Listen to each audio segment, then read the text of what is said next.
This weekend. Oh, they're sniffing each other's butts. This one's Queen James. She was originally King James, named after the guy in King James Bible, but then we found out she was a girl. So, Queen James, and I named this one Princess Zelda. Yeah, so, I'm a daddy. And, if you have kids, you'll be doomed to see, their parents forever, so, I mean, if you're a responsible parent like I am, taking care of my kids sometimes, don't want them to have issues, you know. You know what, I don't know what I'm rambling about. Hey YouTube, it's actually week 10, not week 8, and I'm sick again, so I lost a little bit of muscle, I think, and gained a little bit of fat. And my voice is weird, but I've noticed that I'm starting to get like the lat muscles here, so that's cool, because before I just couldn't get them no matter how hard I tried, so this workout's been great so far in combination with the tea. Like, my pelvis area here is all getting dipped down, and it's like hard now, and that's cool. Shoulders are getting wider, and my arms are still, they're getting pretty toned. And I think I'm starting to get the V-cut a little. If only I could stop, you know, eating cookies and delicious hot chicken wings. Yeah, I gotta work on the diet. I said I wasn't, like, or didn't want a relationship right now, but I did go on a date. Don't think anything's gonna come of it, because she's pretty flaky, and yeah, whatever, no second date. But she doesn't know I'm trans, so I was thinking it's, like, weird that someone out in the world doesn't know at all. And I was like wondering, would she have wanted a second date if she did know? And I think I kind of become like a catch-22, like, do I want someone to be interested in me because I'm trans, or would I rather, you know, date someone who wasn't interested in that? And it's hard to say, but I think currently, because I'm so, like, in transition right now, that I would be interested in being with someone who's also interested in me because I'm trans, and, you know, that might change in the future, who knows, but, so that's what I think currently, who knows. I keep asking you, who knows, tell me. Anyway, so, last week I talked about stuff up until, like, high school, just not being a hobo anymore. A hobo, the next part is where I become a homo.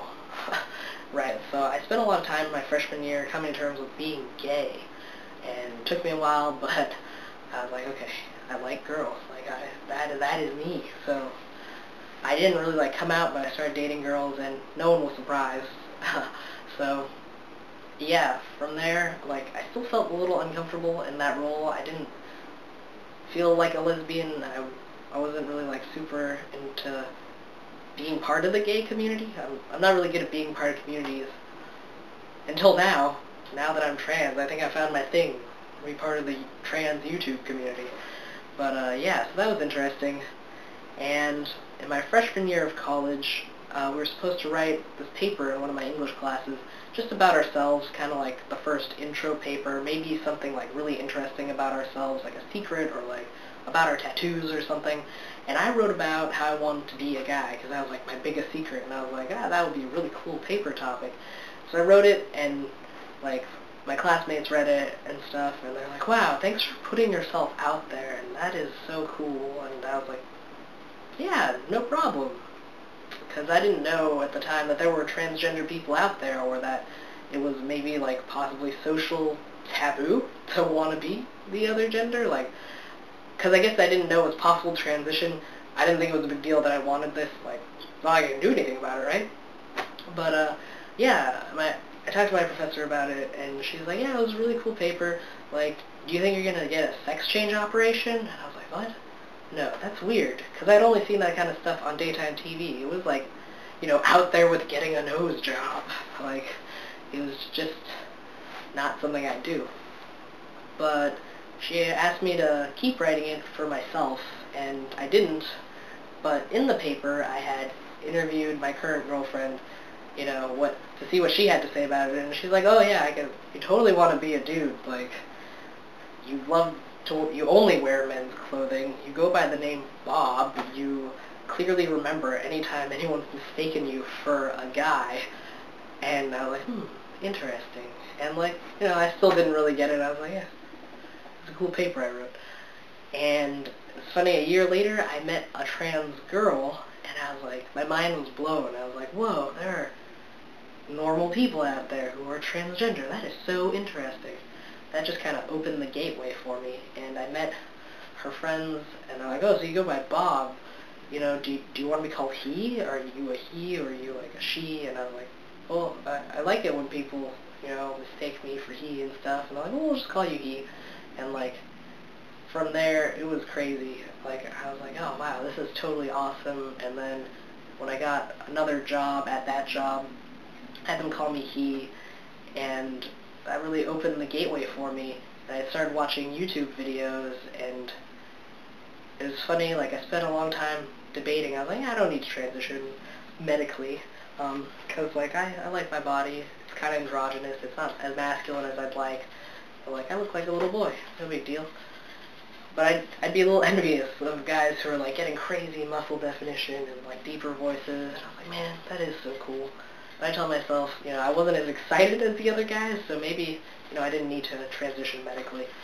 But what really drove me to look into testosterone was, like, people not getting the pronouns right once I got used to being he in, like, the outside world. In my head, I was always he. I drew myself as a guy.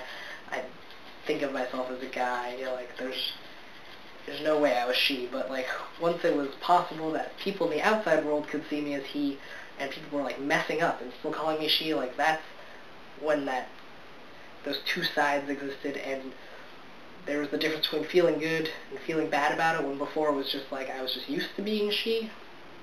So when people kept messing up, and if I went, to like the grocery store, it was like, ma'am, ma'am, ma'am. It was like, that finally drove me to be like, okay, I do want to be seen as a guy by the rest of society. I don't care if they know if I'm trans, like, even, like, doesn't matter. It's just annoying to go outside and people react to me as if I'm a girl. So that's what drove me to do it. Yeah, so that's pretty much it. It's funny, the pronouns are what did it. Those damned pronouns. Yeah.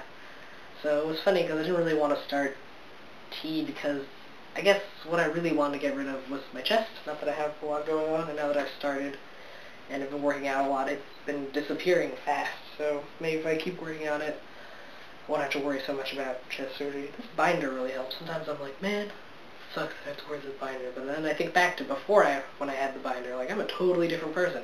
I stand up straight and with confidence. So I love binders. They're pretty awesome. And I am 2/3 of the way to chest surgery, though, so it's not, like, impossible. And yeah, that's the update for the week. Kind of long, but hope you guys have a good week, and see you next week.